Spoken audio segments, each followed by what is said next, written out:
আসসালামু আলাইকুম প্রিয় ষষ্ঠ শ্রেণীর শিক্ষার্থীবৃন্দ। আজকে আমি English for today lesson 20 Hason Raja the mystic bird of Bangladesh এই লিসনটি নিয়ে আলোচনা করতে যাচ্ছি। আশা করি আপনারা সবাই সম্পূর্ণ ভিডিওটি দেখবেন। আমি প্রথমে এই লিসনের যে প্যাসেজগুলো আছে এই প্যাসেজগুলোর প্রত্যেকটা সেন্টেন্স বাংলা অর্থ সহ আপনাদেরকে আমি বুঝিয়ে দেব। দেন আমি এরপরের যে অ্যাক্টিভিটি আছে বিয়ন্ড কোশ্চেন, এই কোশ্চেনগুলো সলভ করব।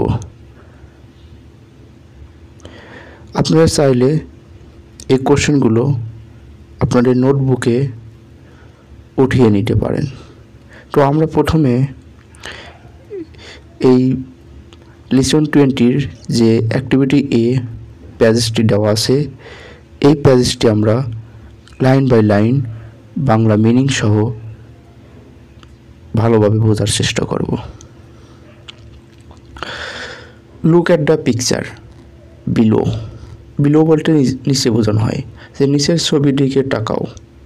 ডু ইউ নো, তুমি কি চেনো?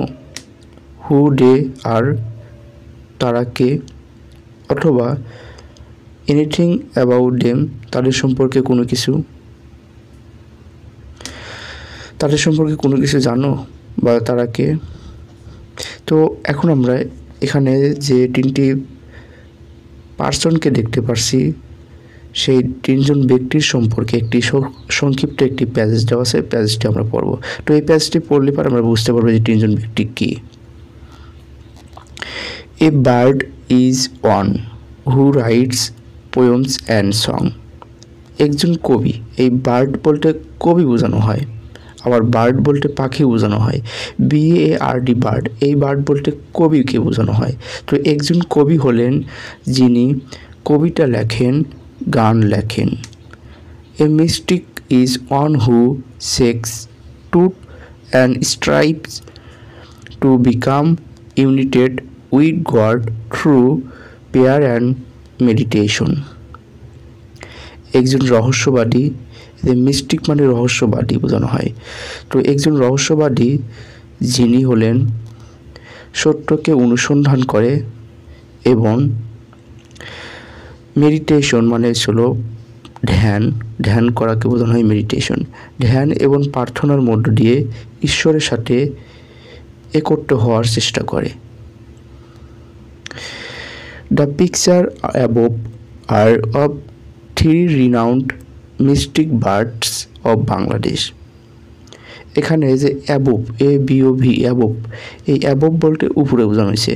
তো পিকচার বলতে ছবি বোঝানো হয়। তো উপরের ছবিগুলো হলো বাংলাদেশের তিনজন বিখ্যাত রহস্যবাদী কবি, লালন শাহ, হাসন রাজা অ্যান্ড শাহ আব্দুল করিম। তো এই তিনজন ব্যক্তির নাম, প্রথমটার নাম হচ্ছে লালন শাহ, তৃতীয় ব্যক্তির নাম হচ্ছে হলো হাসন রাজা, তৃতীয় ব্যক্তির নাম হচ্ছে হলো শাহ আব্দুল করিম। এই তিনজন ব্যক্তি হচ্ছে বাংলাদেশের রহস্যবাদী কবি। They all wrote beautiful poems and songs to express their deep thoughts and feelings about God, life and love for humankind.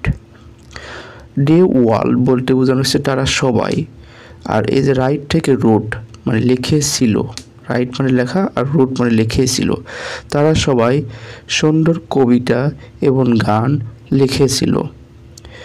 মানব জাতির জন্য ভালোবাসা, জীবনের এবং ঈশ্বর সম্পর্কে তাদের গভীর চিন্তা এবং অনুভূতি প্রকাশ করার জন্য। তো আশা করি এখানে আপনারা বুঝতে পারছেন যে এখানে তিনজন ব্যক্তি কে কে এবং এখানে কি বোঝাতে চাইছে। তো এখানে মূলত একজন বার্ড মানে কবি আর মিস্টিক রহস্যবাদী, এই দুইজনের ভিতরে ডিফারেন্স কি সেই পার্থক্যটাই বোঝানোর চেষ্টা করছে। একজন বার্ড যিনি হচ্ছিল কবিতা এবং গান লেখেন, আর একজন রহস্যবাদী যিনি সত্যকে অনুসন্ধান করার চেষ্টা করে এবং তিনি কী করে ঈশ্বরের জন্য ধ্যান করে, প্রার্থনা করে এবং ঈশ্বরের সাথে মিলিত হওয়ার চেষ্টা করে। এদেরকে বলা হয়েছিল মিস্টিক, রহস্যবাদী। তো এরপরে অ্যাক্টিভিটি বি। অ্যাক্টিভিটি আমরা বি পড়ব, তারপরে কোশ্চেনগুলো সলভ করব। Let's us known more about the mystic poet Hason Raja, read the following text.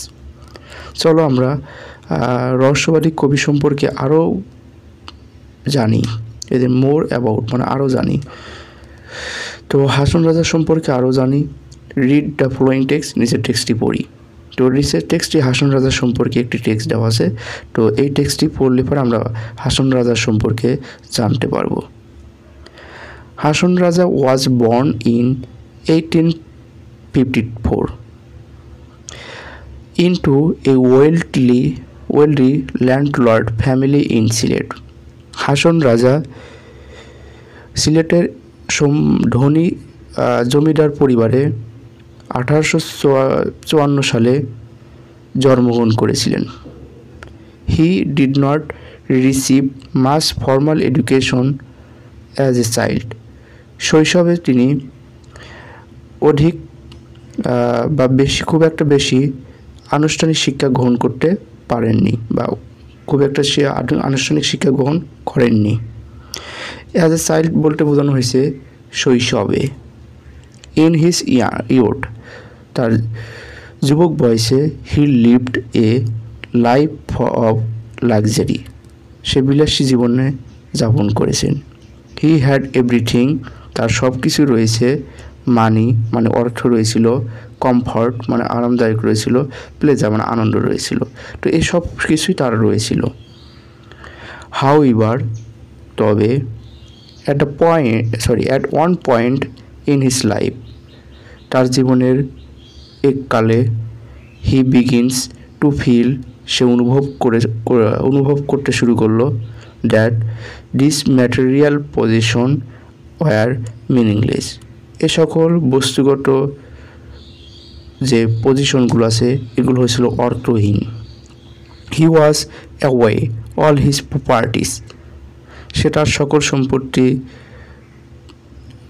দূরে রেখে যায় বা ছেড়ে দেয়, গিভ অ্যাওয়ে মানে সব প্রপার্টিগুলো রেখে চলে যায় এবং and started to think deeply about the career, life, death and human kind, এবং তিনি মানবজাতি, মৃত্যু, জীবন, ক্যারিয়ার সম্পর্কে গভীর চিন্তা শুরু করে।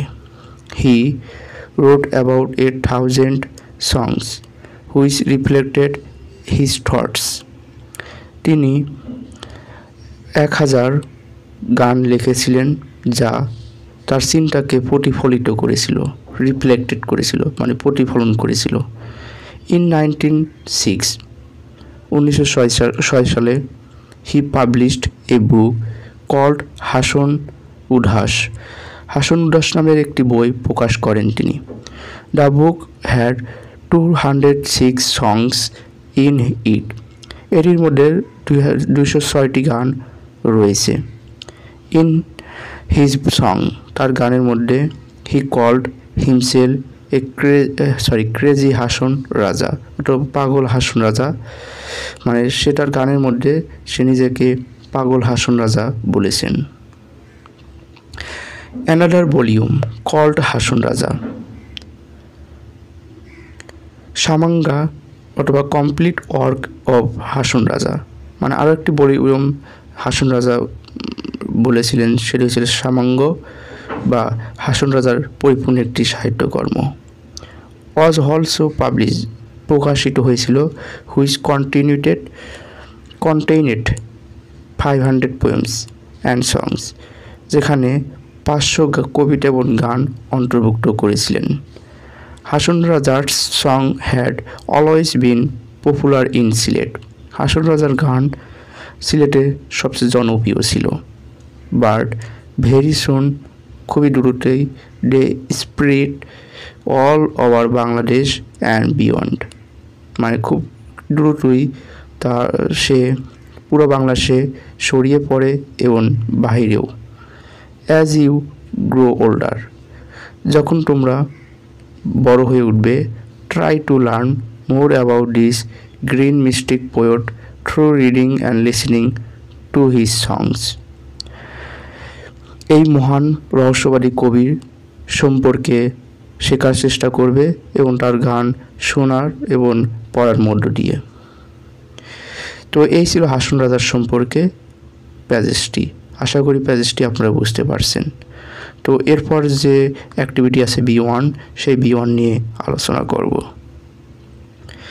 তো B1 অ্যাক্টিভিটি যে কোশ্চেন আছে, কোশ্চেনগুলো আমি সলভ করে নোটবুকে এগুলো উঠিয়ে রাখছি, সেখানটা আমি শেয়ার করব। আপনারা চাইলে সেগুলো নোটগুলো সংগ্রহ করে নিতে পারেন অথবা আপনারা নোট করে নিতে পারেন। তো এখানে আগে কোশ্চেনগুলো আমরা এক নজরে দেখে নেব। এখানে প্রথম কোশ্চেন বলা হয়েছে যে when was Hason Raja born, Hason Raja কখন জন্মগ্রহণ করেছিলেন। হোয়ার ওয়াজ হি ফ্রম, সে কোথায় থেকে এসেছে। What was his youth like, তার যুবক লাইফ কেমন ছিল। তো এরপর why did Hason Raja leave his life of comfort and pleasure, Hason Raja কেন তার জীবনের আরামদায়ক এবং আনন্দগুলোকে ছেড়ে দিয়েছিল। What was the other name, তার অন্য নাম কী ছিল। বাই হুইচ হাসন রাজা, যা হাসন রাজা পরিচিত হয়েছিল, যার মাধ্যমে। তো এই 5টি কোশ্চেনের অ্যান্সারগুলো আমি এখন আপনাদের সাথে শেয়ার করব। প্রথম যে কোশ্চেনটি ছিল 1 নম্বর এ, হাসন রাজা কখন জন্মগ্রহণ করেন।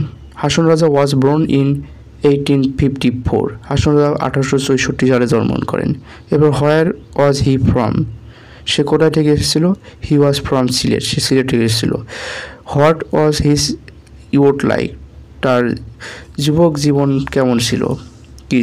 ইন হিজ ইউথ লাইফ, তার যুবক জীবনের মধ্যে he live life of luxury, বিলাসী জীবনে সে বসবাস করেছেন। হি হ্যাড এভরিথিং, তার সব কিছুই ছিল, মানি ছিল, কমফর্ট ছিল, প্লেজার ছিল। এটা ছিল সি নাম্বারের অ্যান্সার। এরপর D number, why did Hason Raja leave his life of comfortable and pleasure, কেন হাসন রাজা কেন তার জীবনের আরামদায়ক আনন্দগুলোকে ছেড়ে দিয়েছিল। তো এটার আনসার আপনারা লিখতে পারেন। প্রথমে লিখবেন যে Hason Raja leave his life of comfort and pleasure, এটুকু লিখে তারপরে লিখবেন at one point in his life he began to feel that this material position were meaningless. এরপর activity E, what was the other name by which Hason Raja was known, Aadhaar name মানে অন্য নাম, তার অন্য নাম কী ছিল যা হাসন রাজা পরিচিত হয়েছিল। তো সেটি ছিল ক্রেজি হাসন রাজা। আমরা প্যাজেসের মধ্যে দেখতে পাচ্ছি ক্রেজি হাসন রাজা। তো এটা লিখতে পারেন ক্রেজি হাসন রাজা অথবা পাগল Hason Raja was the other name by which Hason Raja was known, যা তাকে পরিচিত করেছিল। তো এই ছিল 5টি কোশ্চেনের অ্যান্সার। তো এরপরে যে B1 B3 আছে, এগুলো পরবর্তী ভিডিওতে আমি সম্পূর্ণ করে দেব এবং পরবর্তী ভিডিওতে লেসন 21 নিয়ে আমি আলোচনা করব। তো ভিডিওগুলো যদি ভালো লাগে তো অবশ্যই লাইক, কমেন্ট, শেয়ার করে সাথে থাকবেন। আর সম্পূর্ণ ভিডিওটি দেখার জন্য থ্যাঙ্কস আ লট।